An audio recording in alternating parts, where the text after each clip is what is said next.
Alright, so we're gonna see how attractive George Floyd was. Alright. R.I.P. George Floyd. Respect to my man. Let's get right to it. Alright, so now we're gonna figure out George Floyd's harmony analysis. He is a 2.13 facial harmony. He's pretty much on level with me. So actually me and George Floyd have the same fucking harmony. Okay. Now obviously this is a really bad pick to use, but I couldn't find one that, where he was specifically facing towards the camera. So let's see, his neck width, his biggest flaw. I would ignore this because he doesn't even have a neck in this pic, so we're gonna ignore that. His inner canto nasal width ratio. So his nose is very, very wide. Okay. Now, wide noses are pretty common for African American people, but even they have an ideal, and this is overly wide for even an African American male.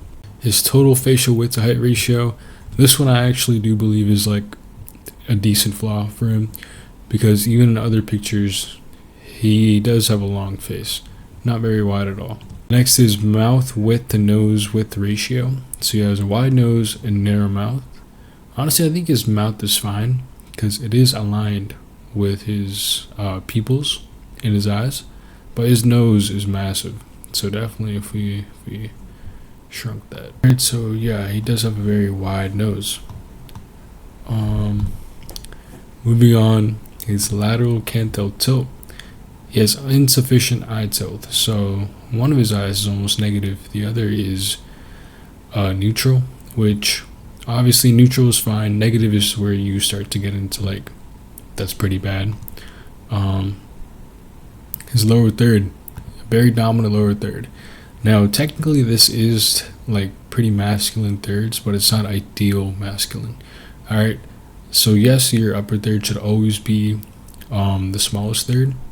However, his is very small, and mid face is also pretty small, and then his jaw just like abrupts, it's almost like Lord of Farquaad. So definitely very big issue right there. Nose tip position outside the ideal, it's kind of boring. Deviation of IA, also kind of boring. He does have some body fat, so I don't know if this is purely accurate, but that was just the thing. Chin, very dominant lower third. Alright, let's go over actually one last one. Bygonial width. His jaw is too wide, obviously. Now this is probably contributed by the body fat, which is understandable. If he lost some body fat, I'm sure this could probably be close to ideal, honestly. Let's see a little bit of his key strengths. He has balanced eye shapes, balanced eyebrow tilt, excellent forehead width. So most of his strengths are on his upper third. That makes sense, okay? His lower third is just overall too big, too wide. Lips are massive, honestly, like massive lips. So yeah. Opposite cheekbones. There we go. Is George Floyd attractive? Maybe if I was a black ghetto girl who had no money, sure, alright. Personally, no, I don't think he's attractive. But anyways, I'll respect my man, #BLM. Bunny K12 out.